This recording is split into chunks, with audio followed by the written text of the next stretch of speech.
अब हम यहाँ पे क्या कर रहे थे, हम जीएसटी के क्वेश्चंस की प्रैक्टिस कर रहे थे और आई थिंक आईटीसी वाले क्वेश्चन हमने यहाँ पे स्टार्ट किए हुए थे और जो बैलेंस क्वेश्चन थे वो आपको मैंने होमवर्क दिए थे। आपको मैंने कहा था कि आपने मुझसे डाउट पूछने हैं, तो जो जो क्वेश्चंस में डाउट्स आए थे एक बार पहले वो देख लेते हैं और देन फिर हम पेमेंट ऑफ जीएसटी वाले चैप्टर के भी आज ही क्वेश्चन खत्म करेंगे और अगर टाइम बचा तो आज हम रजिस्ट्रेशन वाला चैप्टर भी स्टार्ट कर लेंगे, ठीक है ना। फिर आज हम क्या करेंगे, आज हम रजिस्ट्रेशन वाला चैप्टर भी स्टार्ट कर लेंगे, बट पहले वो डिपेंड करता है कि क्वेश्चन करने में कितना टाइम लगेगा, क्योंकि वो सबसे मेन है। अब एक बार जो आपके डाउट आए हैं ना, एक तो क्वेश्चन नंबर 44 में आपका डाउट आया था एक बच्चे का, एक क्वेश्चन नंबर 46 में आपका डाउट आया हुआ था, एक क्वेश्चन नंबर 57 में कोई डाउट आया हुआ था, एक क्वेश्चन नंबर 58 में कोई डाउट आया हुआ था और एक क्वेश्चन नंबर 61 में डाउट आया हुआ था। तो एक बार पहले फटाफट से जिनके हो चुके हैं दोबारा से डाउट पूछ लो, कोई दिक्कत नहीं है। जिनके नहीं हुए हैं एक बार देख लेना मेरे साथ साथ, ठीक है। चलो अब एक बार फटाफट से क्वेश्चन नंबर 44 पे आओ। अब यहाँ पे क्वेश्चन नंबर 44 में क्या डाउट था, तो बच्चे का डाउट ये था कि सर ये ना कैपिटल गुड्स वाला पॉइंट हमें समझ नहीं आ रहा, बाकी तो हमें समझ में आ गया। तो एक बार फटाफट से देख लो क्वेश्चन नंबर 44 क्या था। आई थिंक 43 तक तो कल मैंने कराए थे, 43 तक तो कल हमने किए ही थे ना, 44 आपका डाउट आ गया, ठीक है। सर क्वेश्चन नंबर 48 इसमें लिखा है, मैंने नहीं लिखा, क्वेश्चन नंबर 48 भी डाउट है। चलो जी एक बार क्वेश्चन नंबर 48 भी देख लेंगे। अब एक बार क्वेश्चन नंबर पहले 44 पे आओ। कह रहा है PKR limited a registered person supplying taxable goods in Jaipur has opted to pay tax under composition scheme. उसने कौन सी स्कीम ली हुई है, उसने कॉम्पोजिशन स्कीम ली हुई है। फिर with effect from 28 February 24 it provide the following information relating to the balance in income tax credit line in 27 February. 27 फरवरी तक कितना बैलेंस है। तो पहली बात वो कॉम्पोजिशन स्कीम से अब वो नॉर्मल स्कीम में आएगा तो उसको आईटीसी रिवर्स करना पड़ेगा, उसको आईटीसी रिवर्स करना पड़ेगा।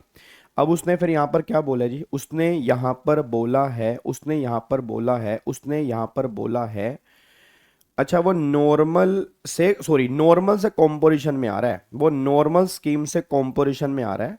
मतलब पहले वो नॉर्मल स्कीम में था, अब वो जो है वो कॉम्पोजिशन स्कीम में आ रहा है, तो उस केस में जो भी उसने आईटीसी लिया था वो उसको रिवर्स करना पड़ेगा। तो नॉर्मल से कॉम्पोजिशन में आ रहा है। अब पहला वो कह रहे हैं input lying in stock as much value 1,68,000 पे इंक्लूसिव जीएसटी सीजीएसटी एसजीएसटी 12% है। तो इसमें तो सिंपल सी बात है, 1,68,000 डिवाइड बाई 112 मल्टीप्लाई 12, इतना आईटीसी हमें रिवर्स करना पड़ेगा। तो इनपुट वाले केस में तो कोई डाउट होना नहीं चाहिए। अगला फिर वो कह रहे हैं input contain in finished goods where tax invoice is not available relating to such input but it is known the market price of the input, और वो मार्केट प्राइस जो है वो 89,600 है। अब अगर टैक्स इनवॉइस अवेलेबल नहीं है, अच्छा टैक्स इनवॉइस अवेलेबल नहीं है, तो बच्चा कह रहा है, बच्चे को ये डाउट हो सकता है सर क्या इसका आईटीसी मिलेगा। बिल्कुल मिलेगा जी, 100% आईटीसी मिलेगा, बिल्कुल मिलेगा। अब बच्चा कहता है सर वो 1 साल की लिमिट नहीं होती क्या, तो हमें कैसे पता लगेगा 1 साल की लिमिट कैसे होती है। बेटे 1 साल की लिमिट आईटीसी लेने की होती है, रिवर्सल की लिमिट नहीं होती। एक बात मेरे को बताओ, जो आपने 1 साल की लिमिट पढ़ी थी वो सेक्शन 18(2) में पढ़ी थी और 18(1) के लिए पढ़ी थी, और रिवर्सल जो होता है वो 18(4) में होता है। तो ऐसा कोई फंडा नहीं है कि 1 साल के अंदर अंदर होगा तो रिवर्सल होगा, रिवर्सल में कोई टाइम लिमिट नहीं है। आप समझो गवर्नमेंट का प्लान क्या, गवर्नमेंट कह रही आईटीसी लेने के टाइम पर लिमिट है, रिवर्सल तो हम कभी भी करा लेंगे। मैं दोबारा बोलूंगा, रिवर्सल तो हम कभी भी करा लेंगे। रिवर्सल वाले केस में क्या दिक्कत है, रिवर्सल वाले केस में अगर लिमिट लगा दी तो गवर्नमेंट को नुकसान है ना। तो जहां गवर्नमेंट को नुकसान है आईटीसी लेने वाले केस में, वहां 1 साल की लिमिट है। रिवर्सल वाले केस में तो गवर्नमेंट को फायदा है, उस केस में कोई लिमिट नहीं है। तो रिवर्सल वाले केस में कोई फंडा नहीं है। तो अगर इनवॉइस अवेलेबल नहीं है कोई फर्क नहीं पड़ता, जो उसकी मार्केट वैल्यू हो उसके बेस पे कैलकुलेशन करेंगे। तो 89,600, अब 89,600 डिवाइड बाई 112 मल्टीप्लाई 12, इतना आईटीसी हम इसका रिवर्स करेंगे। फिर कैपिटल गुड्स की बात करो। अब अगर आपने कैपिटल गुड्स परचेज किया था 25 अक्टूबर 23 को 72,000 रुपए का, तो अब हमें यहां पर देखना है कितने टाइम हमने कॉम्पोजिशन में यूज किया था, मतलब नॉर्मल में यूज किया था, और कितनी इसकी रिमेनिंग लाइफ बची हुई है। अब एक बात मेरे को बताओ, 25 अक्टूबर 23 को, तो अगर 25 अक्टूबर 23 को बात करता हूं तो 25 अक्टूबर 23, और वो यहां पे क्या निकल के आ रहा है, यहाँ पे आ रहा है 28 फरवरी 24 आ रहा है, तो अगर मैं यहाँ पे बात करूंगा 25 अक्टूबर 23, तो 25 नवंबर एक महीना, फिर 25 दिसंबर दूसरा महीना, 25 जनवरी तीसरा महीना, 25 फरवरी चौथा महीना, ठीक है ना, चौथा महीना, और फिर यहां पर 25 फरवरी और 2 दिन आपके और आ रहे हैं, तो मतलब 2 दिन आपके और आ रहे हैं, तो 4 महीने 2 दिन आ रहे हैं। तो याद है मैंने क्या कहा था, जो रिमेनिंग लाइफ होती है उसमें पार्ट ऑफ मंथ को इग्नोर करते हैं। मतलब पार्ट ऑफ मंथ हम किस में लेंगे, पार्ट ऑफ मंथ हम लेंगे कि हमने यूज कर लिया, मतलब हमें नुकसान है यहां पर भी। कायदे से देखो, सिर्फ मैंने 2 दिन यूज किया है, बाकी दिन रिमेनिंग लाइफ में है, गवर्नमेंट ने कहा नहीं, जब रिमेनिंग लाइफ की बात करेंगे तो पार्ट ऑफ मंथ को इग्नोर करेंगे। मतलब ये हम 5 महीने मान के चलेंगे, बस ये बात ध्यान दो, है ये 4 महीने 2 दिन, हम 5 महीने मान के चलेंगे। तो रिमेनिंग लाइफ कितनी बनेगी, 55 महीने की हमारी रिमेनिंग लाइफ बनेगी जी। तो 72,000 पे यहाँ पे निकल के आ रहा है, तो 72,000 पे डिवाइड बाय 60 मल्टीप्लाई 55, तो इतना ईटीसी हमें यहाँ पे रिवर्स करना पड़ेगा। मैं एक बार फिर बोलूंगा, पार्ट ऑफ मंथ को, हेलो भाई साहब, पार्ट ऑफ मंथ को, ओए सुनो, पार्ट ऑफ मंथ को, हेलो भाई साहब, पार्ट ऑफ मंथ को रिमेनिंग यूजफुल लाइफ के टाइम पर हमें इग्नोर करना है।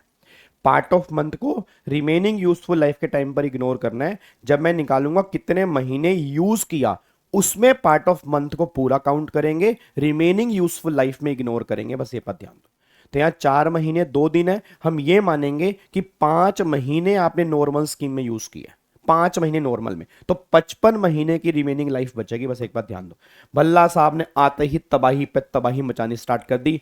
भल्ला साहब कहते कि गाबा सर, अगर टैक्स इनवॉइस अवेलेबल नहीं है तो इसने आईटीसी कैसे क्लेम किया। बेटे अवेलेबल नहीं है, अवेलेबल का मतलब मिसिंग नहीं है, मतलब वो ये कह रहे हैं कि इनवॉइस नहीं काटा, वो ये नहीं कह रहे, ठीक है ना। उस टाइम पर जब उसने खरीदा होगा उस टाइम पर तो इनवॉइस होगा ना, यहाँ तो अभी रिवर्सल की बात हो रही है, इस टाइम पर अवेलेबल नहीं है तो इसलिए वैल्यू नहीं पता लग पा रही, तो उस टाइम पर तो इनवॉइस होगा, ऑब्वियस सी बात है, तभी उसने आईटीसी लिया होगा। जब आईटीसी लिया होगा तो इनवॉइस के बेस पे ही लिया होगा जी। ठीक है जी, डन, इसको लॉक कर दें पक्का पक्का। तो ये क्वेश्चन नंबर 44 था, तो आई थिंक अब तुम्हें समझ में आ गया होगा क्वेश्चन नंबर 44, मैं उम्मीद करता हूं। अब हम आगे बढ़ सकते हैं। क्वेश्चन 44 के बाद एक बार क्वेश्चन नंबर 46 एक बार चेक करते हैं क्या डाउट था।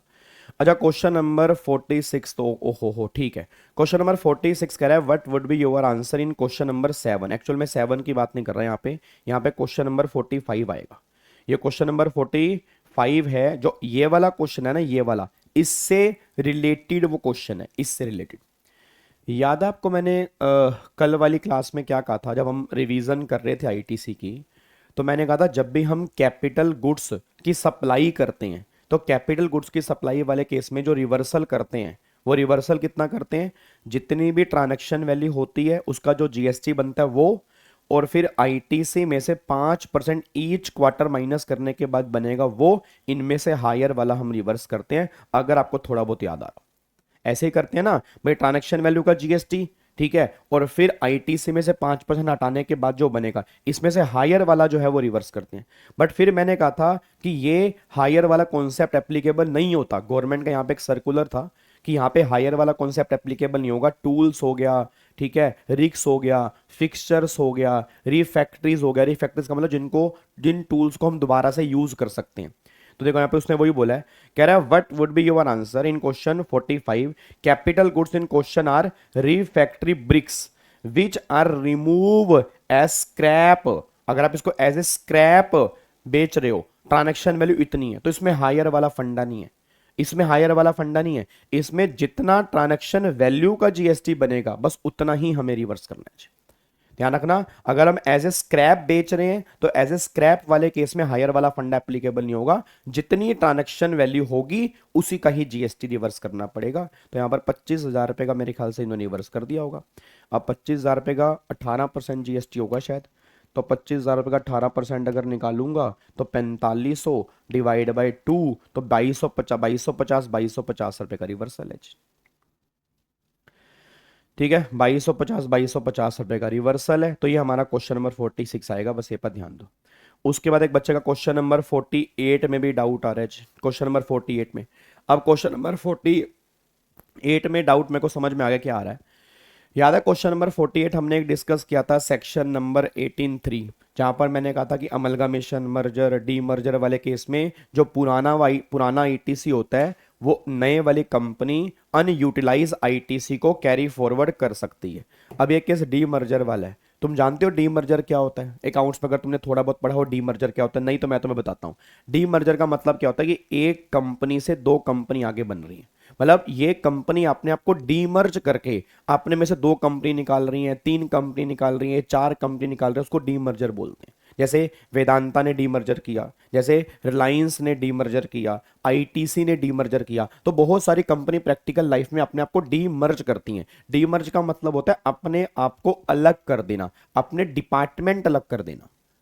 अच्छा, अब क्या हो गया? पहले एक कंपनी थी, अब ये दो कंपनी हो गई। अच्छा, आईटीसी पहले इसका था, अब इसका अनयूटिलाइज आईटीसी ये दोनों आगे लेके जाएंगी। बट कैसे लेके जाएंगी? तो गवर्नमेंट ने कहा जो भी इनकी एसेट होंगी, भाई जो भी इनकी एसेट होंगी उस रेशो में ये आगे डिस्ट्रीब्यूट कर लेंगे। सिंपल सी बात है। अब यहाँ पे एक बार चेक करना, यहाँ पर देखो ये आईटीसी जो है उसने बोला total value of asset R limited के जो है वो 25 लाख है।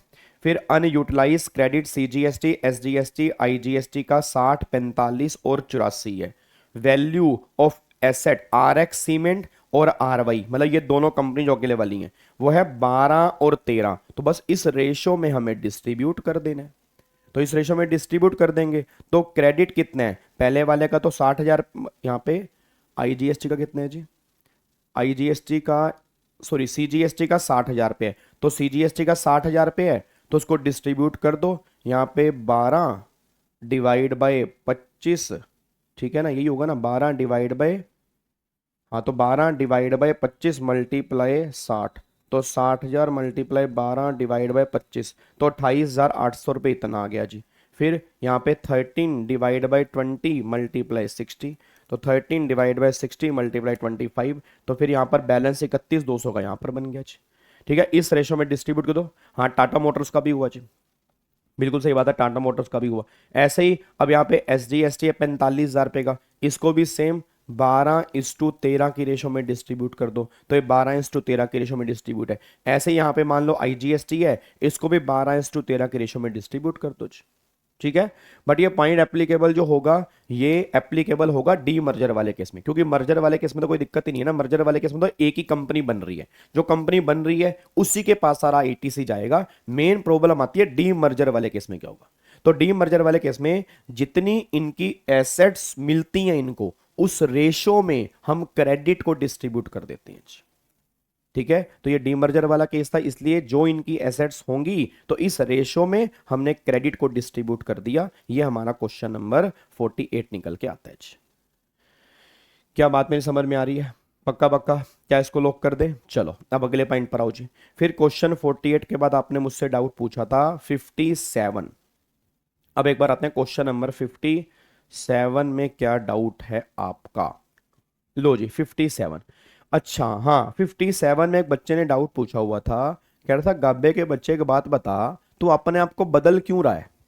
मैंने कहा क्या बदल रहा हूं, मतलब समझा नहीं। यहाँ पे इस वाले पॉइंट में बच्चे को डाउट था कि यहाँ पे गुड्स परचेज किया अखिल से, full payment is made by Sonam limited to Akhil against such supply but tax not been deposit by Akhil limited. तो इसका आईटीसी क्यों नहीं दिया? मेरे अकॉर्डिंग देना चाहिए भाई, क्यों देना चाहिए?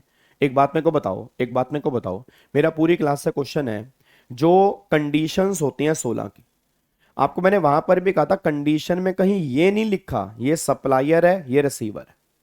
अगर रिसीवर सप्लायर को पेमेंट नहीं भी कर रहा तो भी रिसीवर आईटीसी क्लेम कर लेगा। मैं दोबारा बोलूंगा, अगर रिसीवर सप्लायर को पेमेंट नहीं भी कर रहा तो भी रिसीवर आईटीसी क्लेम करेगा। मैं फिर बोलूंगा, अगर रिसीवर सप्लायर को पेमेंट नहीं भी कर रहा तो भी रिसीवर आईटीसी क्लेम करेगा।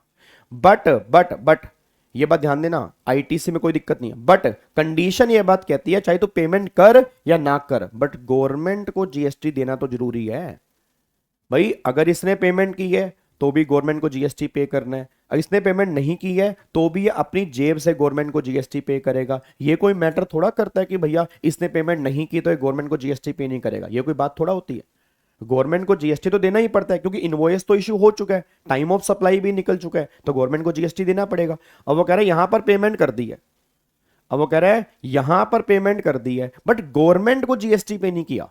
उसने क्या बोला है, कह रहा है भाई साहब tax not been deposited by Akhil, मतलब उसने गवर्नमेंट को टैक्स डिपॉजिट नहीं किया, तो ये कंडीशन फेल हो गई ना। भाई गवर्नमेंट को जीएसटी देना कंपलसरी है, ये बात ध्यान देना। सप्लायर टू रिसीवर के बीच में पेमेंट हो ना हो ये मैटर नहीं कर रहा, वहां पर 180 डेज की लिमिट है, वहां पर 180 डेज वाली लिमिट है कि रिसीवर को 180 डेज मिलेंगे, बट गवर्नमेंट को जीएसटी देना कंपलसरी है। उसने गवर्नमेंट को जीएसटी नहीं दिया, इसलिए यहां पे 220 का ईटीसी नहीं मिला, बस ये पर ध्यान दो। क्या बात मेरी समझ में आ रही है? ठीक है जी। तो बाकी तो मेरे ख्याल से इसमें कोई दिक्कत वाली बात नहीं थी।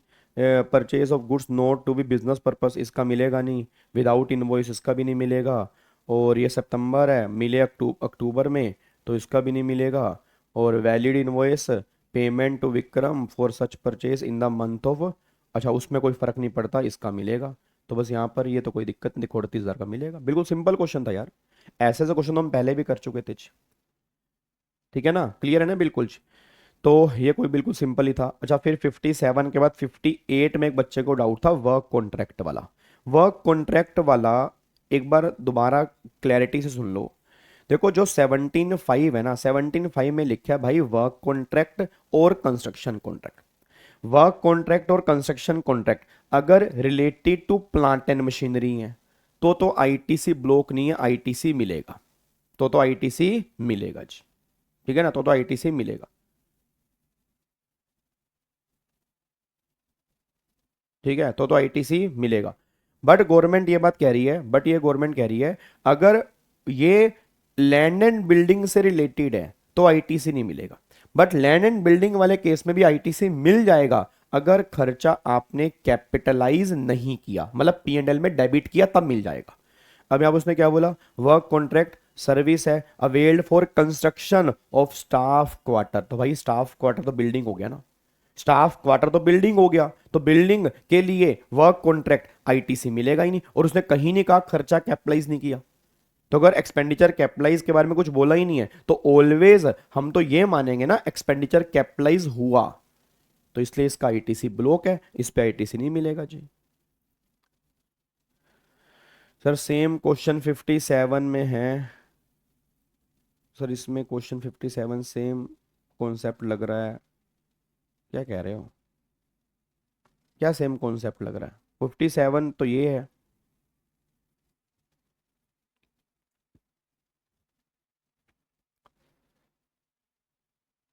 क्वेश्चन 50 लग रहा है। नहीं नहीं, दोनों के अंदर फर्क है, आप मेरे को स्क्रीनशॉट भेजना मन, मैंने आपका अपना व्हाट्सएप नंबर दे रखा है, जिनके पास व्हाट्सएप नंबर नहीं है 9643036663। ठीक है, तो आप मेरे को स्क्रीनशॉट भेजना आप किसकी बात करो, ऐसा पॉसिबल ही नहीं हो सकता जी, ऐसा पॉसिबल ही नहीं हो सकता। ठीक है, यहाँ तक कंप्लीट है। तो ये वाला पॉइंट ध्यान रखना, यहाँ पे आईटीसी ब्लॉक है, इस वाले केस में नहीं मिलेगा। और बाकी ये कंप्यूटर है, डेप्रीसिएशन क्लेम कर लिया तो भैया डेप्रीसिएशन क्लेम कर लिया तो इस पे तो आईटीसी मिलेगा नहीं। Input purchase work directly delivered जो वर्कर, ये मिल जाएगा। फिर मशीनरी परचेज की डेबिट नोट इशू किया तो भी कोई दिक्कत वाली बात नहीं है, तो यहाँ पर इसका मिलेगा, इसका मिलेगा, बाकी दोनों का नहीं मिलेगा, बात खत्म जी, बाकी दोनों का नहीं मिलेगा। लॉक करो इसको। चलो अब अगला, फिर आपने क्वेश्चन 58 के बाद 61 में मुझसे डाउट पूछा। क्वेश्चन 60, हाँ क्वेश्चन नंबर 61 में एक बच्चे का डाउट था सर ये मिक्स सप्लाई वाला फंडा समझ नहीं आ रहा जी। क्वेश्चन 61 में डाउट था कि सर ये मिक्स सप्लाई वाला फंडा समझ में नहीं आ रहा। मिक्स सप्लाई वाला फंडा वैसे कुछ है नहीं इसके अंदर। वो कह रहे हैं इंट्रा स्टेट सप्लाई 1000 पैकेट हैं, डिटर्जेंट 400 रुपए का ईच है, along with A plastic bucket worth ₹100 each. ठीक है, with each packet being a mix supply, rate detergent का 18 है, प्लास्टिक का 28 है। तो भैया मिक्स सप्लाई वाले केस में तो हाईएस्ट रेट लगेगा ना, मिक्स सप्लाई वाले केस में तो हाईएस्ट रेट लगेगा। तो इसमें 1000 पैकेट हैं, 400 रुपए का एक है, इस पे 28% जीएसटी एप्लीकेबल हो जाएगा, इसमें तो कोई दिक्कत ही नहीं होनी चाहिए वैसे। तो इसमें तो वही यहाँ पे आ गया, यहाँ पे अगर आप चेक करोगे, अगर मैं सप्लाई की बात करूंगा, ये देखो 4 लाख रुपए 28% रेट लगाया होगा इसने, 14% करके। ये क्या है, 4 लाख पे 14%, हाँ ठीक तो है, वही 56। अच्छा यहाँ पे ऊपर, अच्छा यहाँ पे ऊपर थोड़ा सा आपको दिक्कत दे रहा होगा, बट यहाँ पे लगा जो है, यहाँ पे वो 14% ही लगा है जी। इसका 14% ही यहाँ पे एप्लीकेबल हुआ है, ये 99% एप्लीकेबल नहीं हो। ऊपर देख के शायद तुम्हें कंफ्यूजन ना हो गया, बट यहाँ पे 14% ही लगा है। मतलब कैलकुलेशन जो है ये 14% के बेस पे ही कैलकुलेशन है, क्योंकि मिक्स सप्लाई वाले केस में हाईएस्ट रेट लगता है जी। ठीक है जी, कोई दिक्कत तो नहीं है। तो बाकी तो वही बाकी तो सिंपल सा पॉइंट था जी। तो ये मेरे ख्याल से पूरे, अब जाके हमने आईटीसी के टोटल कितने 61 क्वेश्चन, पहली बार मेरे ख्याल से यूट्यूब पे ऐसा होगा कि 61 पूरा का पूरा क्वेश्चन बैंक हम प्रैक्टिस कर रहे हैं। लास्ट टाइम मैंने पूरा क्वेश्चन बैंक प्रैक्टिस नहीं करवाया था। ठीक है जी, तो सारे के सारे मैं उम्मीद करता हूं क्वेश्चन आपसे हो गए हैं जी। ठीक है, अभी भी कोई डाउट अगर बचा है, अभी भी कोई दिक्कत, घबराने वाली बात नहीं है। आपको मैंने नंबर दे रखा है, आप उस पर व्हाट्सएप कर सकते हो, सर ये वाला डाउट है, मैं आपको ऑडियो के थ्रू समझा दूंगा। ठीक है, नहीं तो फिर मैं क्लास में समझा दूंगा अगर मेरे को लगेगा बहुत इंपॉर्टेंट डाउट है। ठीक है, तो अब जाके सारे के सारे क्वेश्चन हमारे खत्म हो चुके हैं। अब यहां पे आ जाओ, इसी के साथ ही अब हम पेमेंट ऑफ जीएसटी वाला चैप्टर भी फटाफट से एक बार यहां पे चेक करते हैं क्वेश्चन के साथ, ताकि ये चैप्टर भी हमारा खत्म हो जाए जी। ठीक है जी, अब एक बार चेक करना पेमेंट ऑफ जीएसटी वाला क्या है। कह रहा है examine the authority vested under CGST 2017 for preventing a registered person from utilise the ITC availed in the fraudulent manner. मतलब वो ये बात कहना चाह रहे हैं कि एग्जामिन द अथॉरिटी, मतलब कौन सी अथॉरिटी। अब वो कह रहा है every registered person shall avail ITC through a valid return, obvious सी बात है, ITC avail shall be credited to electronic credit ledger, ये भी हमें पता है, where the commissioner or an officer authorized by him in this behalf not below the rank of assistant commissioner has reason to believe that ITC available in electronic credit ledger has been fraudulently availed or it's ineligible, he may prohibit the use of ITC for discharge of any liability under section 49 for claim of any refund or unutilized ITC। याद है इसके लिए हमने किया था rule number 86A और एक rule number 86B हमने किया था, याद नहीं आ रहा? 86A के अंदर हमने क्या किया था जी? हेलो भाई साहब, 86A के अंदर वो मैंने कहा था कि अगर आप इनमें से कोई भी डिफॉल्ट करोगे तो आपके आईटीसी को यूज करने पर रोक लगा देंगे। और 86B में हमने डिस्कस किया था कि अगर तुम्हारी मंथली सेल 50 लाख से ऊपर की है तो 1% लाइबिलिटी तुम्हें कैश में देनी पड़ेगी, 99% लाइबिलिटी तुम के लिए आईटीसी यूज कर सकते हैं। तो वैसे उसने यहाँ पे अथॉरिटी पूछा है, तो अथॉरिटी तो है कमिश्नर के पास है, मतलब कमिश्नर ऑथराइज करेगा किसी ऑफिसर को कि हाँ भाई तू चेक कर, और अगर उसको लगेगा डाउट है तो फिर वो क्या करेगा, आईटीसी को यूज करने पर रोक लगा देगा। बस ये पर ध्यान दो। तो अथॉरिटी जो है वो किसके पास है? कमिश्नर के पास है। अच्छा, ये कमिश्नर कौन होते हैं? आईआरएस ऑफिसर जी। कमिश्नर कौन होंगे? IRS officer. आगे देखो जी, क्वेश्चन नंबर 2 देखो क्या कह रहा है। कह रहा है mister A has deposited a sum of 30,000 under minor head. याद है वो कैश लेजर में 2 हेड होते हैं, मेजर हेड हो गया और माइनर हेड हो गया, तो ये माइनर हेड की बात कर रहा है।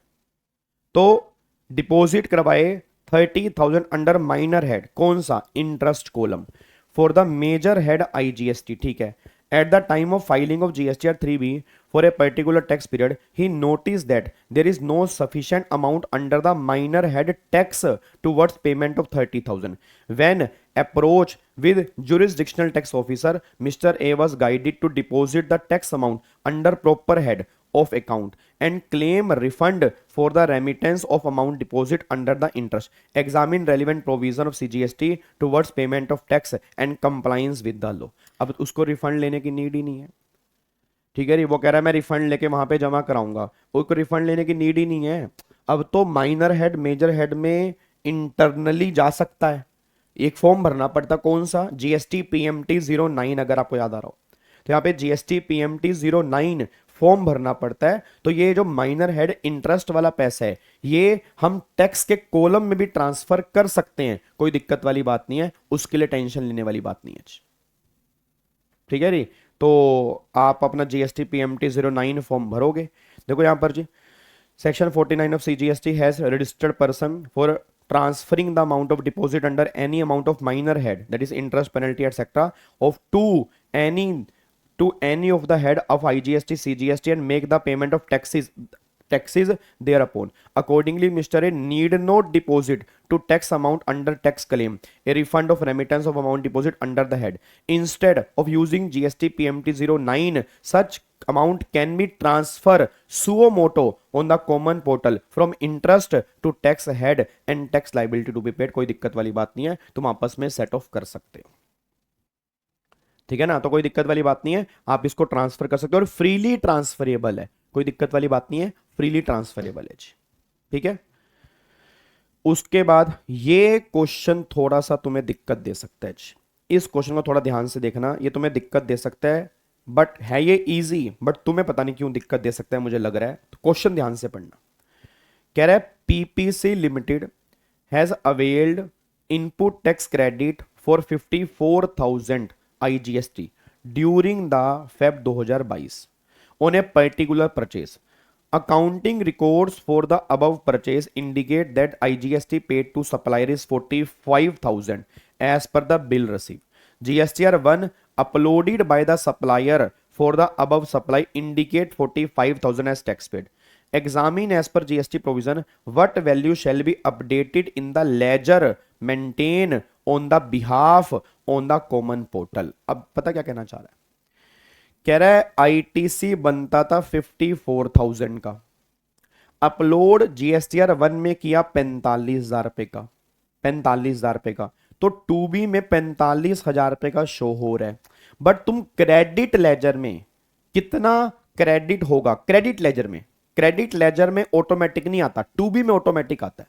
आपको मैंने कहा भी था कि अगर जीएसटीआर 1 में मतलब जीएसटीआर 2B में तुम्हारा कम है बट जीएसटीआर 3B में तुम ज्यादा आईटीसी ले सकते हो। याद आ रहा है आपको, मैंने कहा था कि अगर आपने वो रूल नंबर 88A और एक रूल नंबर 88B हमने किया था, जहां पर मैंने कहा था कि आपका जीएसटीआर 1 फाइल करना ब्लॉक कर देंगे कि अगर आपने आईटीसी ज्यादा क्लेम किया जीएसटीआर 2B से तो या तो डिफरेंस का रीजन बताओ या वो डिफरेंस पे करो। तो ये वही बात हो रही है कि एक्चुअल में आईटीसी 54 का उसने अवेल कर लिया, बट जीएसटीआर 1 में 45 का अपलोड हुआ, 2B के अंदर भी 45 है, तो क्या वो 54 क्लेम कर सकता है? मतलब क्या क्रेडिट लेजर में 45 ही आएगा या 54 भी आ सकता है? 54 भी आ सकता है भाई। क्रेडिट लेजर में आईटीसी मुझे डालना पड़ता है, मैं अपनी तरफ से डालूंगा। मेरे 2B में 45 हो रहा है, आपको मैंने क्लास के अंदर कहा था इट डजंट मीन कि मैं 45 ही लूंगा, मैं ज्यादा भी ले सकता हूं। वो बात अलग है कि मेरे पास नोटिस आएगा, मुझे नोटिस का रिप्लाई करना पड़ेगा, क्योंकि कई बार होता है कि सामने वाले बंदे ने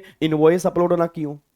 अब अगर उसने इनवॉइस अपलोड नहीं किए तो मैं तो आईटीसी क्लेम करूंगा ना, इसको बोलते हैं सेल्फ असेस्ड आईटीसी। तो जो 2B में है वो तो है ही है, पर उसके अलावा अगर मेरे को क्लेम करना है कोई दिक्कत वाली बात नहीं है, मैं क्लेम कर सकता हूं 3B के अंदर। जब मैं 3B की रिटर्न भरूंगा उसमें ज्यादा आईटीसी शो कर सकता हूं, बट अगेन मुझे डिफरेंस का रीजन बताना पड़ेगा, डिफरेंस का रीजन क्या आ रहा है। अब एक बार चेक करना, PPC Limited have accounted and paid 45,000 as IGST to the supplier concerned. However, availment of ITC has been made for 54 as per 49(2).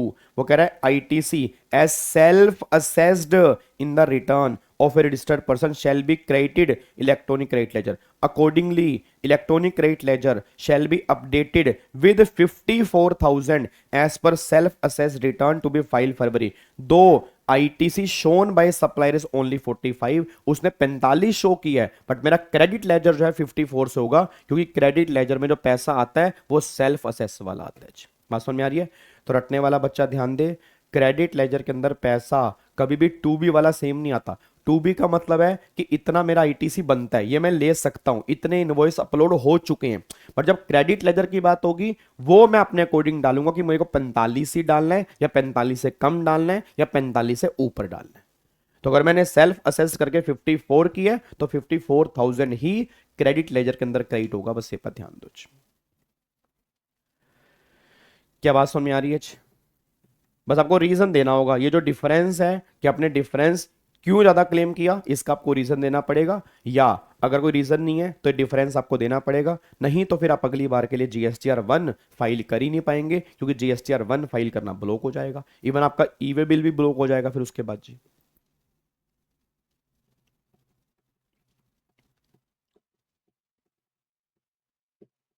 ठीक है जी। चलो हाँ केसरी साहब बहुत बढ़िया बहुत बढ़िया, केसरी साहब बहुत बढ़िया। ठीक है, अब अगले पॉइंट पर आओ। अब ये क्वेश्चन नंबर 4 यार, ये थ्योरी वाला है तो होमवर्क ही ले लो। कह रहा कितने लेजर होते हैं, होमवर्क भी क्या, 3 ही लेजर होते हैं, कैश क्रेडिट और लाइबिलिटी। कैश क्रेडिट को लेजर कहते हैं, लाइबिलिटी को रजिस्टर कहते हैं। ये तो बच्चों वाला क्वेश्चन है। हाँ बैलेंस के लिए नोटिस आएगा, बिल्कुल बैलेंस के लिए नोटिस आएगा नहीं, आ सकता है, ऑब्वियस सी बात है। फिर आपको रीजन देना पड़ेगा कि आपने ज्यादा क्यों क्लेम किया। Question number 5। अच्छा एक क्वेश्चन नंबर 5 देख लो जी। क्वेश्चन नंबर 5 क्या कह रहा है?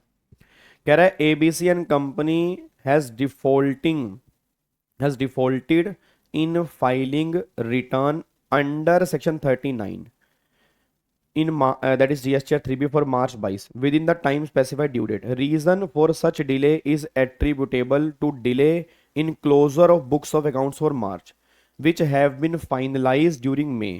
The GST common portal prompt for the payment of late fees, उसने late fees लगा दी, ठीक है, 2,000 रुपए की under CGST SGST each.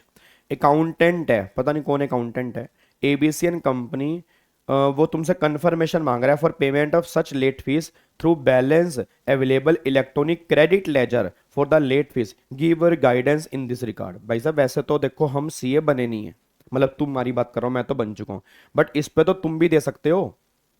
Hello भाई साहब, इस पे तो तुम भी दे सकते हो गाइडेंस, तुम इस अकाउंटेंट से ज्यादा इंटेलिजेंट हो। वो कह रहा है लेट फीस पेमेंट के लिए क्रेडिट लेजर का बैलेंस यूज कर सकता हूं, बताओ इसको। क्रेडिट एक पवित्र वस्तु होती है, क्रेडिट पवित्र वस्तु है, पवित्र वस्तु का यूज पवित्र पेमेंट पे होगा, मतलब only for the payment of GST. GST भी फॉरवर्ड चार्ज वाला जीएसटी, नोट रिवर्स चार्ज वाला जीएसटी, और इंटरेस्ट पेनल्टी और लेट फीस तो छोड़ ही दो। तो भाई जो ये लेट फीस लगी है ना, ये लेट फीस पेमेंट करने के लिए कैश लेजर के पास जाना पड़ेगा। कैश लेजर यूज कर सकता है, क्रेडिट लेजर यूज नहीं कर सकता, बस ये पर ध्यान दो। तो आप लेट फीस इससे नहीं पे कर सकते, आपको कैश में देना होगा जी, ठीक है ना। किस में देना होगा? कैश में। देखो वही लिखा है, as per the combined reading of the above provision late fee shall be paid only through electronic cash ledger and not possible through electronic credit ledger. जो फिर अकाउंटेंट की करेक्शन है, मतलब कंटेंशन है, वो करेक्ट नहीं है। The above amount shown on the common portal has been deposit in electronic cash ledger under appropriate minor head through any of the specified mode. बस ये पर ध्यान दो। क्या बात मेरे समझ में आ रही है? हाँ कैश में दे सकता है ना, कैश में तो कोई दिक्कत ही नहीं है, कैश लेजर में कोई दिक्कत नहीं है, कैश लेजर में तो अलाउड ही है ना, कैश लेजर तो अलाउड ही है। फिर कह रहा है what are the main feature of GST payment process, क्या फीचर्स मतलब क्या विशेषताएं हैं। ये थ्योरी क्वेश्चन है, एक बार इसको यार होमवर्क पढ़ लेना। होमवर्क के अंदर इसमें फीचर्स में पता क्या लिखा है, क्या तुम ऑनलाइन पेमेंट करते हो उसे क्या क्या फायदा होता है। तो पहली बात स्पीडली पेमेंट होती है, इलेक्ट्रॉनिक पेमेंट होती है, डेटा सेव होता है, पेपरलेस ट्रांजैक्शन होती हैं, फिर आपका रिकंसिलेशन जल्दी हो जाता है, सिंप्लीफाइड प्रोसीजर हैं। ये विशेषताएं बतानी है आपको कि जो हम पोर्टल पे जाके ऑनलाइन पेमेंट कर रहे हैं उसके क्या फीचर्स होते हैं, क्या विशेषताएं होती हैं। तो ये विशेषताएं एक बार आपने यहाँ पे पढ़नी है, ठीक है जी, प्योर थ्योरी क्वेश्चन है जी, ठीक है। अब आगे जी, अच्छा ये क्वेश्चन नंबर 7 है, कह रहा are principle of unjust enrichment applicable for payment made under GST. अच्छा पता क्या होता है ये अनजस्ट एंट्रीचमेंट क्या होता है जी? किसी को पता हो अनजस्ट एनरिचमेंट क्या होता है? बोलो। अपना एनालिसिस देख, अपना एनालिसिस देना है, सेम का सेम कॉपी नहीं करना होता, सेम का सेम कॉपी नहीं कर सकते तुम, कैसे रट्टे मार लोगे इतने। लैंग्वेज आपकी अपनी होगी, बस मीनिंग सेम होगा, मीनिंग सेम होगा, बस ये पर ध्यान दो।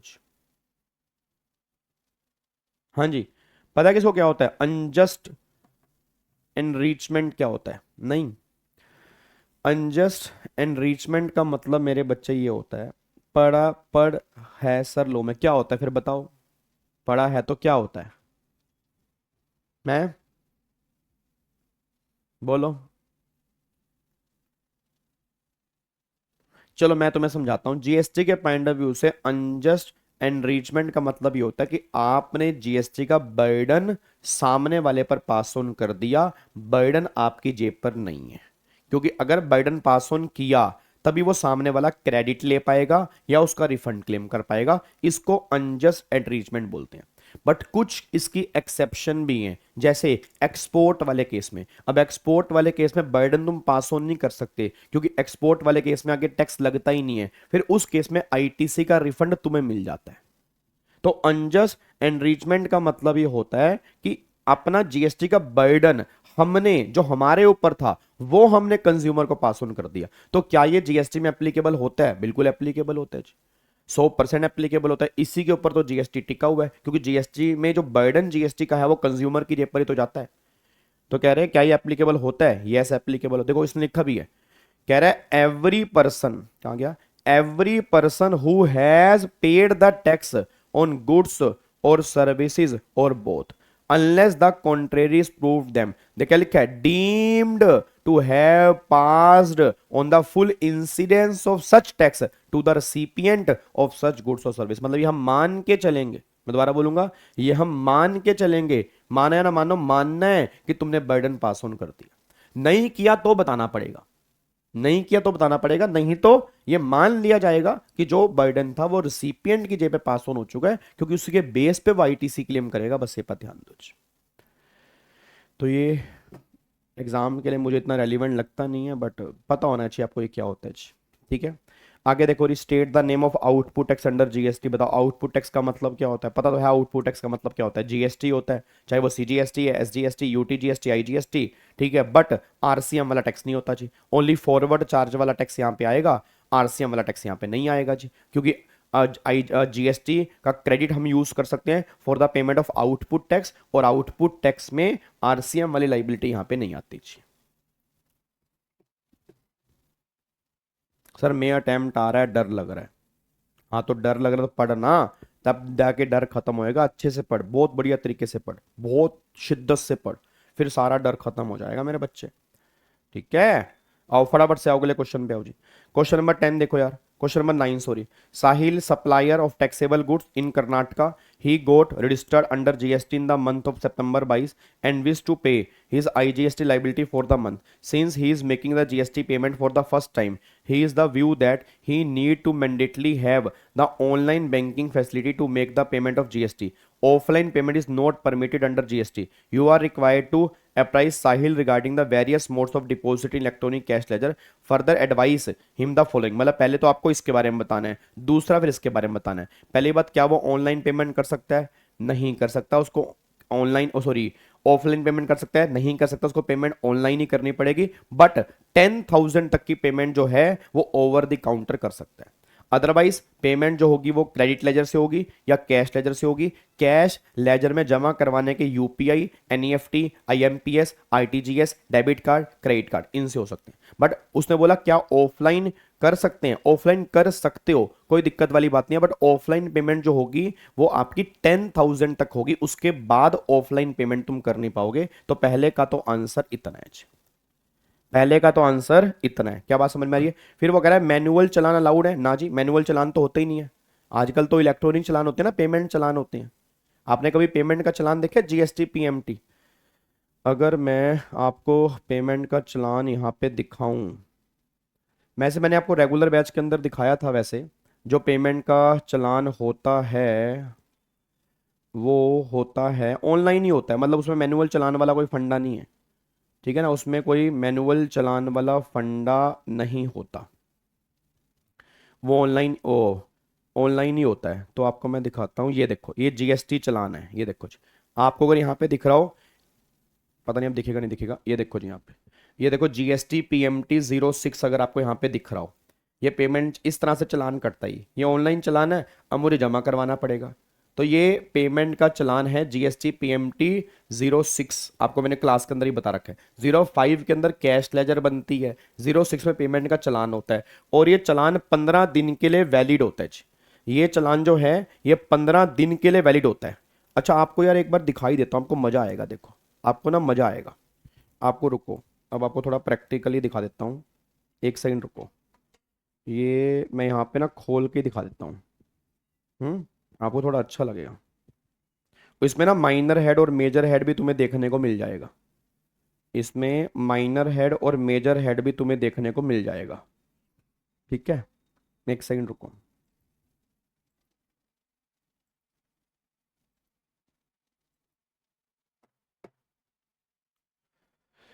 पीजीपी की क्लास 3 पब्लिक नहीं होगी मेरे बच्चे, मैंने पहले भी देखो कहा था, वो रेगुलर बैच है, रिवीजन क्लासेस नहीं है, वो आपको सेम टाइम पर ही देखनी है। रिवीजन क्लासेस पब्लिक रहती हैं हमेशा, उसको नहीं कभी हम प्राइवेट करते, बट जो रेगुलर बैच है उसको कैसे करते हैं बताओ। ये देखो जी, अब एक बार यहाँ पे चेक करना, ये देखो, अब यहाँ पर ये आपको दिख रहा हो, ये राज दिख रहा है आपको यहाँ पर, ये देखो जीएसटी पीएमटी 06 पेमेंट चलान है, लिखा हुआ है ना यहाँ पर, payment challan, rule number 87, challan for deposit of goods and services. अब ये 18 फरवरी, ये पिछले महीने की बात हो रही है, और देखो एक्सपायरी कब है, 5 मार्च, तो 15 दिन के लिए वैलिड होता है। आपको मैंने कहा था चलान जो होता है 15 दिन के लिए वैलिड होता है, ठीक है ना। अब ये चलान उसने जनरेट किया है यहाँ पर, और एक चीज मैं आपको और दिखाता हूँ, ये मेरा है, देखो जी, ये आपको मेरा नाम यहाँ पे दिख रहा होगा। अच्छा, अब यहाँ पे देखो, ये देखो मेजर हेड दिख रहा है, मेजर हेड, और ये आपको दिख रहा होगा यहाँ पे माइनर हेड, ये आपको दिख रहा हो मेजर हेड। अब मेजर हेड में देखो सीजीएसटी, आईजीएसटी, सेस, ठीक है। अब यहाँ पे एसजीएसटी, और ये minor head tax, interest, penalty, fees, others, ठीक है। ये आपका मेजर और माइनर हेड यहाँ पे निकल के आ रहा है। फिर मोड ऑफ पेमेंट, मैंने किससे पेमेंट करनी है, एनईएफटी से करनी है जी। Over the counter, over the counter मतलब वो 10,000 तक की पेमेंट जो होती है वो over the counter, HDFC bank से मैं पेमेंट करूंगा। तो ये आपका एक तरह का पेमेंट चलान होता है, बस ये पर ध्यान दो। आई होप आपको समझ में आ रहा है, ठीक है जी। क्या बात, मेरी बात समझ में आ रही है पक्का पक्का। तो इस तरह से हमारा पेमेंट चलान निकल के आता है। तो मैनुअल चलान अलाउड नहीं होते। कह रहा है व्हाट इज द वैलिडिटी, मैंने को भी बता दिया कितने दिन की वैलिडिटी होती है, 15 दिन के लिए। 15 दिन तक हमारा चलान जो होता है वो वैलिड होता है। इस cross utilisation among major and minor head of electronic credit ledger permitted, बिल्कुल परमिटेड, अब तो बिल्कुल परमिटेड है। जीएसटी पीएमटी 09 फॉर्म भरना होगा, कोई दिक्कत वाली बात नहीं है, आपस में तुम सेट ऑफ कर सकते हो, कोई प्रॉब्लम ही नहीं है। तो वो कह रहा है क्रॉस यूटिलाइजेशन जो है क्या वो परमिटेड है, बिल्कुल परमिटेड है, कोई दिक्कत वाली बात नहीं है। पीजीपी क्लास मेरे बच्चे 12:30 बजे, 12:30 बजे। हाँ, जब पेमेंट करनी हो तब जनरेट करना पड़ता है ना, जैसे मेरे को पेमेंट करनी है तब जनरेट करना होगा, उस जनरेट होने के 15 दिन के अंदर मेरे को पेमेंट करनी होती है। अब यहां पे आ जाओ, क्वेश्चन नंबर 10 के ऊपर आओ जी। क्वेश्चन नंबर 10 देखो क्या है, कह रहा है Suhasini is a registered software consultant on accounts of her ill health, she could not provide any service during the October, ठीक है। However, she had to incur all expenditure relating to her office. She paid 75,000 रुपए to various vendor. The total input tax involved on the goods and service procured by her 13,500. Out of total bill paid by her, one bill 15,000 relate to security service availed for security of her office. ओ भाई साहब, याद करो security service, याद है security service, security service पे तो RCM कह रहा है, वो आरसीएम है, ठीक है। 15,000 रुपए का उसको यहां पर पे करना है। तो कह रहा है input tax involve in such bill 2700, ठीक है। कह रहे Suhasini is of the opinion that no GST is payable from electronic cash ledger, she has sufficient balance ITC for the payment of reverse charge security service. Sorry Suhasini, Suhasini मैं वैसे आपको कहना नहीं चाहता, आपकी तबीयत खराब है, आपने काम नहीं किया कुछ, बट नहीं, सॉरी, लिटरली सॉरी, आप रिवर्स चार्ज के लिए सुहासिनी नहीं यूज कर सकते क्रेडिट लेजर, नहीं कर सकते तो मतलब नहीं कर सकते ना, इसके अंदर मैं भी नहीं कुछ कर सकता। प्लीज वाली कोई बात ही नहीं है सुहासिनी, फिर प्लीज बोल रहे हो, ये लॉ में लिखा हुआ है कि क्रेडिट को हम यूज कर सकते हैं only for the payment of GST. GST भी फॉरवर्ड चार्ज वाला जीएसटी सुहासिनी, ये तो रिवर्स चार्ज वाला जीएसटी है, कैसे यूज कर सकते हैं बताओ, कर ही नहीं सकते, पॉसिबल ही नहीं है। सॉरी सुहासिनी, मैं आपको अलाउड नहीं कर सकता, आरसीएम के लिए आप यूज नहीं कर पाओगे। तो therefore ITC cannot be used to pay tax liability under reverse charge. The same is always required to pay through cash ledger. आपको always cash ledger से ही पेमेंट करनी पड़ेगी, बस ये पर ध्यान दो। पेमेंट कैसे करेंगे, कैश लेजर से ही पेमेंट करेंगे, बस ये पर ध्यान देना चाहिए, ठीक है। आगे क्वेश्चन नंबर 11 देख लो यार जी। क्वेश्चन नंबर 11 देखो बाबूजी, क्वेश्चन नंबर 11 क्या है। क्वेश्चन नंबर 11 है mister Manik provide the following information regarding his tax and other liabilities under GST act as per electronic liability ledger. अच्छा, tax due for the month of May 25,000, interest due for the month of May 2000, penalty due for the month of May 3000। तो हम यहाँ पे जो बात कर रहे हैं ये मई। अब एक बात मेरे को बताना, ये मई के महीने की बात है। Tax due for the month of June 35,000, फिर liability arising out of the demand notice 48,000। किसी पहले बताओ किस किस को याद आ रहा है सीक्वेंस क्या होता है पेमेंट करने का? पहले मेरे को बताओ सीक्वेंस क्या होता है पेमेंट करने का, सीक्वेंस बताओ, सीक्वेंस बताओ, सीक्वेंस पेमेंट करने का क्या क्या होता है जी? सीक्वेंस सीक्वेंस होता है पहले प्रीवियस टैक्स लाइबिलिटी पे करते हैं, फिर करंट टैक्स लाइबिलिटी पे करते हैं, और फिर जो डिपार्टमेंट ने निकाला वो पे करते हैं। अब प्रीवियस कौन सा है? मई का महीना है, तो सबसे पहले 25, 2, 27 और 3, 30,000 रुपए की पेमेंट हमें सबसे पहले करनी पड़ेगी, 30,000 रुपए की, क्योंकि मई का महीना है ना, तो प्रीवियस टैक्स पीरियड की लाइबिलिटी पहले पे करूंगा। फिर करंट टैक्स पीरियड, करंट ये जून वाला महीना है, फिर 35,000 पे करूंगा, फिर लास्ट में जो डिपार्टमेंट ने निकाला 48,000 पे, फिर वो पे करूंगा। अब बताओ वो उसमें से क्वेश्चन आ गया जो सीक्वेंस वाला नहीं था, सीक्वेंस वाला उसमें से क्वेश्चन आ गया, बताओ। अब देखो उसने वही तो बोला है, क्या क्या सीक्वेंस है? तो सेल्फ असेस टैक्स पहले प्रीवियस टैक्स पीरियड, ठीक है, फिर उसने बोला करंट टैक्स पीरियड, और फिर जो डिपार्टमेंट ने निकाला। तो वही देखो अबव प्रोविजन के बेस पे पहले हम पे करेंगे 30,000 पे करना है, फिर करंट टैक्स पीरियड 35,000 पे, फिर जो आपका डिमांड नोटिस वाला 48,000 पे, फिर वो पे करेंगे। अब बताओ इसमें से भी क्वेश्चन आ गया जी। मैंने कहा ना क्वेश्चन कहीं से भी बन सकता है भाई, प्रोविजन क्लियर होने चाहिए। तो ये वाला क्वेश्चन आ गया जी, डन, लॉक कर दें इसको जी, पक्का पक्का। चलो अब यहाँ पे आ जाओ क्वेश्चन नंबर 12 के ऊपर आओ जी। क्वेश्चन नंबर 12 क्या कह रहा है? कह रहा है Atul of Chennai is registered dealer under GST, he is an opening balance of input tax credit 1,20,000 lying in the electronic credit ledger relating to the month of November 2023, ठीक है।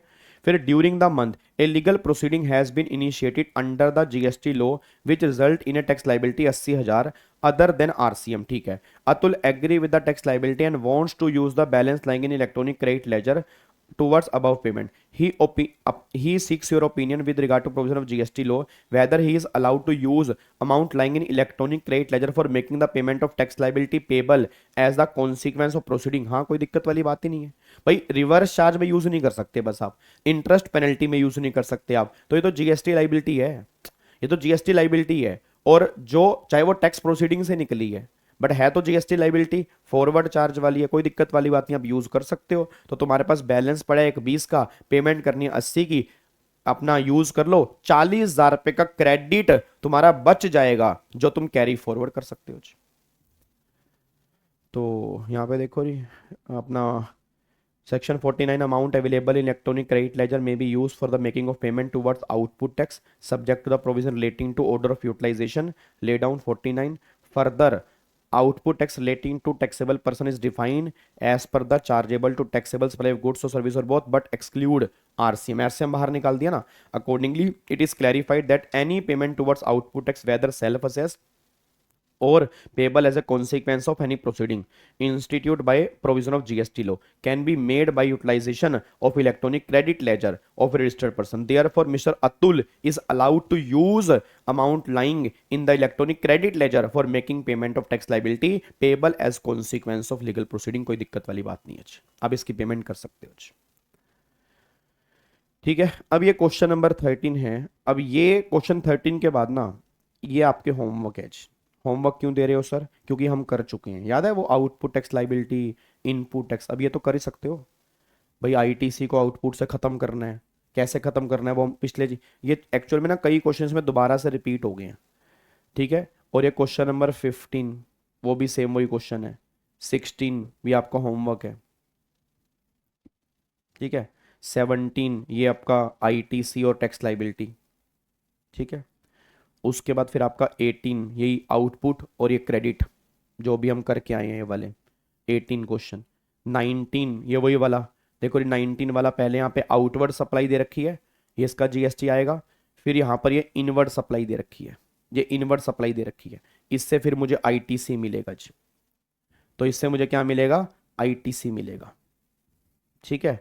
ये वही आप पहले अपने लाइबिलिटी निकाली, फिर आईटीसी निकाला, फिर नेट जीएसटी निकाला जी। तो ये वही क्वेश्चन है जो हमने ऊपर किए हैं। अब एक बार यहां पे आओ जी, अब यहां पे क्वेश्चन नंबर 13, ये बच्चों को ना पता नहीं बहुत कंफ्यूज करता है। ये क्वेश्चन बुक में भी है, मॉड्यूल में भी है, पता नहीं इसमें बच्चा कंफ्यूज क्यों होता है। या तो बच्चा क्वेश्चन ध्यान से नहीं पढ़ रहा। पहले ना ये समझो, कई बार ना बच्चों को सेक्शन 50 में डाउट होता है। पहले बताओ सेक्शन 50 किसका है? Section 50 interest on late filing of return का नहीं है, लेट पेमेंट ऑफ जीएसटी का है। अगर आपने जीएसटी लेट पे किया, मतलब रिटर्न आपने टाइम से फाइल कर दी, रिटर्न आपने टाइम से फाइल कर दी, जीएसटी आपने लेट पे किया, तो लेट पेमेंट वाले केस में सेक्शन 50 है, रिटर्न फाइलिंग वाले केस में सेक्शन 50 नहीं है, जो बच्चों को बहुत कंफ्यूज करता है। अरे भल्ला साहब 50 है तो इंटरेस्ट का, बट 50 रिटर्न का नहीं है, पेमेंट का है, पेमेंट का। तो अब इस क्वेश्चन को ध्यान से पढ़ना। कह रहा है GSTR 3B for the month of January 24 has been file by Avisha limited a registered person within the due date. भाई रिटर्न उसने टाइम से फाइल किया, अब उसने रिटर्न टाइम से फाइल कर दिया है, prescribed by the CGST act which is on February 20, ठीक है, जनवरी की 20 फरवरी। It came to notice the company that tax due for the month of January has been paid short by 16,000, 16,000 रुपए का टैक्स शॉर्ट है, और शॉर्टफॉल 16,000 रुपए आपने पे किया कैश लेजर से एंड क्रेडिट लेजर से at the time of GSTR 3B for the month of February 20 मार्च को। बताओ 20 मार्च को। अब in the following manner, cash ledger से 12,000 रुपए, क्रेडिट से 4। अब क्वेश्चन ये है इंटरेस्ट किस पे लगेगा, तो बहुत ध्यान से कान खोल के सुन लेना चाहिए, बहुत ध्यान से कान खोल के सुनना। आपने रिटर्न टाइम पर फाइल कर दी, रिटर्न टाइम पर फाइल कर दी, पेमेंट आपने लेट की है, तो पेमेंट आपने गवर्नमेंट की रोक ली है, क्योंकि जनरली, ध्यान सुनना, जनरली रिटर्न के टाइम पर पेमेंट जाती है। इसमें वो प्रोसीडिंग वाला फंडा नहीं है। बच्चा कह रहा सर हमने क्लास में किया था कि अगर हमने पेमेंट कर दी प्रोसीडिंग स्टार्ट होने से पहले तो नेट पे लगेगा, नेट अमाउंट पे, और अगर पेमेंट की प्रोसीडिंग स्टार्ट होने के बाद तो ग्रोस पे लगेगा। तो यहां पे प्रोसीडिंग की तो बात ही नहीं हो रही, यहां पे प्रोसीडिंग की बात नीड ही नहीं है।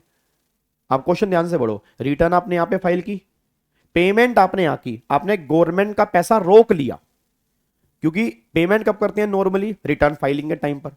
आपने रिटर्न पहले फाइल कर दी, पेमेंट आपने लेट की है, तो जितनी पेमेंट आपने लेट की है इतना पैसा गवर्नमेंट का रोक लिया, तो गवर्नमेंट कहती भाई साहब इंटरेस्ट लगेगा ग्रोस पे, इंटरेस्ट लगेगा ग्रोस पे, क्योंकि तेरे को यहां पे रिटर्न भरनी थी, तूने यहां पे रिटर्न भरी, पेमेंट तूने यहां पे की, तो ये जो डिफॉल्ट है तो इस पे ग्रोस, ग्रोस का मतलब पूरे के पूरे 16,000 पे इंटरेस्ट एप्लीकेबल होगा। पहली बात तो ये, तो यहां पर अगर बात करता हूं तो पहले वाले पॉइंट में जो इंटरेस्ट एप्लीकेबल होगा वो 16,000 पे होगा ग्रोस। देखो जी, furnish GSTR 3B for the month of within time but interest भी पेबल ऑन ग्रोस लाइबिलिटी, क्योंकि आपने पेमेंट में डिले कर दिया 29 डेज का, क्योंकि पेमेंट होनी चाहिए थी रिटर्न फाइलिंग के टाइम पर, तो पेमेंट में डिले कर दिया, तो 29 डेज का यहां से इंटरेस्ट एप्लीकेबल हो जाएगा आपका। ये बात ध्यान दो। क्या बात मेरी समझ में आ रही है? पक्का पक्का, ठीक है। तो यहाँ पे 21 तारीख से, अच्छा 20 तारीख, जिस दिन पेमेंट किया ना, जिस दिन पेमेंट किया वो दिन भी काउंट होता है। याद है मैंने कहा था जिस दिन पेमेंट करते हैं वो दिन भी काउंट होता है, तो ये काउंट करके चलना है, ये बात ध्यान देना चाहिए, ठीक है। और 20 को पेमेंट करने की ड्यू डेट थी, तो 21 से काउंटिंग स्टार्ट करते हैं, तो यहाँ पे अगर काउंटिंग करोगे 29 डेज का इंटरेस्ट आएगा ग्रोस पे। अच्छा, अब उसने अगला पूछा, कह रहा है आप एक बात बताओ, उसने फिर आगे पूछा कहाँ पे, हाँ, कह रहा अब देखो, you are required to calculate the interest, ये तो निकाल लिया। अब कह रहा है गिव, ध्यान से, give the effect if GSTR 3B for the month of January has been file belatedly March 24 and all condition remaining से। अब तुमने क्या है, अब तुमने ध्यान सुना, जनवरी की रिटर्न 20 फरवरी को फाइल होनी थी, आपने 20 मार्च को की, तो ये तो लेट रिटर्न फाइल, तो लेट रिटर्न फाइलिंग की फीस अलग लगेगी, लेट रिटर्न फाइलिंग की फीस अलग लगेगी, तो लेट रिटर्न फाइलिंग की फीस अलग लगेगी। बट अब जब तुमने रिटर्न भरी उसी टाइम पर तुमने पेमेंट कर दी, अब तुमने पेमेंट में डिले नहीं किया, क्योंकि तुमने रिटर्न ही 20 मार्च को भरी, अब तुमने रिटर्न 20 मार्च को भरी और उसी टाइम पर तुमने पेमेंट कर दी, तो गवर्नमेंट कही अब जो इंटरेस्ट एप्लीकेबल होगा वो नेट पे लगेगा, तो अब जो लगेगा वो सिर्फ 12,000 पे, आईटीसी पे नहीं लगेगा, आईटीसी हटा दो, जो कैश लेजर से पे किया होगा 12,000 इस पे लगेगा। तो मैं दोबारा कह रहा हूं, ये प्रोसीडिंग वाला फंडा नहीं, यहां पर रटने वाला बच्चा एक बात ध्यान दे, अगर रिटर्न पहले है पेमेंट बाद में है, तो ग्रोस पे लगेगा, ग्रोस पे लगेगा। अगर रिटर्न के टाइम पर पेमेंट है, ये ध्यान रखना, नेट पे लगेगा, चाहे रिटर्न लेट ही क्यों ना फाइल हो। एक बच्चा कहता है सर फिर तो मैं रिटर्न लेट फाइल करूंगा। अबे नालायक, लेट रिटर्न फाइल करने का फीस नहीं लगेगी क्या? वो यहां तो डबल काम हो रहा है, वहां पर फीस तो नहीं लग रही, सिर्फ इंटरेस्ट लग रहा है। यहां पर फीस भी है और इंटरेस्ट भी है, माना इंटरेस्ट नेट पर है बट फीस भी तो लगेगी यहां पे, वहां ऊपर फीस तो नहीं लग रही ना। तो गवर्नमेंट कह रही है यहां पर आपने रिटर्न टाइम पर फाइल कर दी, पेमेंट लेट की है, तब खाली इंटरेस्ट है ग्रोस पर। अगर तूने रिटर्न भी लेट फाइल किया है तो लेट फाइलिंग का जो फीस है वो तो लगेगी लगेगी। इंटरेस्ट यहां पे नेट पे एप्लीकेबल होगा क्योंकि जब तूने रिटर्न फाइल किया है उसी टाइम पर तूने पेमेंट कर दी है। तो यहां पे जो इंटरेस्ट एप्लीकेबल करेंगे वो 12,000 की वैल्यू पे इंटरेस्ट एप्लीकेबल करेंगे, बस ये पर ध्यान दो। क्या बात मेरी समझ में आ रही है? कोई दिक्कत परेशानी है तो मुझे फटाफट से बता दो जी। क्या इसको लॉक करें? पक्का पक्का। तो ये वाला क्वेश्चन है जो बच्चों को परेशान कर रहा था। कई बार बच्चे मेरे को मैसेज करते थे सर ये वाला पॉइंट मेरे को समझ में नहीं आ रहा, बट वो क्वेश्चन ध्यान से नहीं पढ़ रहे थे क्वेश्चन में क्या दिक्कत आ रही है। ठीक है ना? तो पेमेंट अगर आपने रिटर्न टाइम पर है, क्वेश्चन पेमेंट लेट है तो ग्रोस पे है, रिटर्न के टाइम पर पेमेंट है तो फिर नेट वैल्यू पे इंटरेस्ट एप्लीकेबल होगा, बस ये पर ध्यान दो। अब उसके बाद यहाँ पे क्वेश्चन नंबर 14, ये तो कर लोगे ना, या करवाऊं इसको भी? मतलब आउटपुट में से आईटीसी, मैं क्या चाहता हूँ कुछ क्वेश्चन तुम भी खुद सेल्फ प्रैक्टिस भी करो क्योंकि वो बहुत इंपॉर्टेंट है। नहीं तो सारे मैं करवाता रहूंगा ना तो उससे होगा क्या, तुम्हें पता ही नहीं लगेगा कि तुम भी कर पाओगे नहीं कर पाओगे। ठीक है? तो ये क्वेश्चन सर एक बार दोबारा से एक्सप्लेन मैं क्लियर कर देता हूं, इधर सुनो, लास्ट टाइम सुन लो जो। Return within due date, payment late, payment late, interest लगेगा ग्रोस पे। ठीक है? इंटरेस्ट लगेगा ग्रोस पे। Return after due date plus payment on same day, या return within due date plus payment on same date. तो इस case में जो इंटरेस्ट लगेगा वो लगेगा नेट पे। नेट का मतलब होता है gross minus ITC. I think अब तुम्हें क्लियर है जी। ठीक है? तो रिटर्न के साथ पेमेंट है तो इंटरेस्ट है, रिटर्न के बाद पेमेंट आ रही है तो फिर गवर्नमेंट ये बात कहना चाह रही है ग्रोस वैल्यू पे इंटरेस्ट एप्लीकेबल करेंगे, बस ये पर ध्यान दो जी। इसको लॉक कर दूं जी। अब ये क्वेश्चन आपने खुद करने हैं, मैं फिर कह रहा हूं अगर कोई डाउट होगा इसी वीडियो के कमेंट में डाल देना जी। ज्यादा क्वेश्चन नहीं दिए मैंने, आई थिंक मेरे ख्याल से 5-6 क्वेश्चन ही है, ज्यादा क्वेश्चन नहीं है, 5-6 क्वेश्चन नहीं है। अभी बैठ के कर लेना, अभी बैठ के कर लेना तुरंत, अभी बैठ के अपना 15-20 मिनट लगाओ, क्वेश्चन निबेड़ो। कोई डाउट आ रहा है, अगर डाउट लिखने से पहले ना एक बार दोबारा ट्राई कर लिया करो। मुझे कोई दिक्कत नहीं है, मैं डाउट ले लूंगा, बट उससे प्रॉब्लम क्या है, तुम्हारा माइंड प्रॉपर ग्रो नहीं हो पाएगा।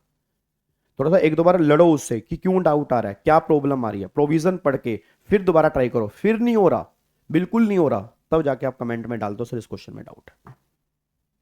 क्या बात मेरी समझ में आ रही है? डन? लॉक कर दें? पक्का पक्का? चलो जी। हाँ बिल्कुल बिल्कुल बल्ला साहब, बिल्कुल जी। अब सुनो ध्यान से।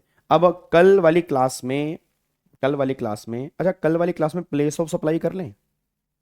ऐसा करते हैं प्लेस ऑफ सप्लाई कल वाली क्लास में कर लेते हैं।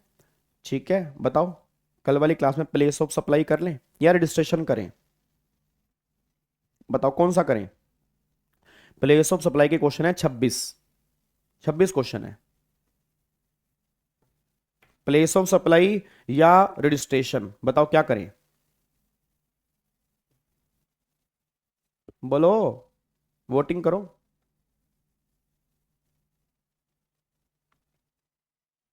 Registration, registration done. चलो डन, लॉक करते हैं जी। रजिस्ट्रेशन चलो डन करते हैं।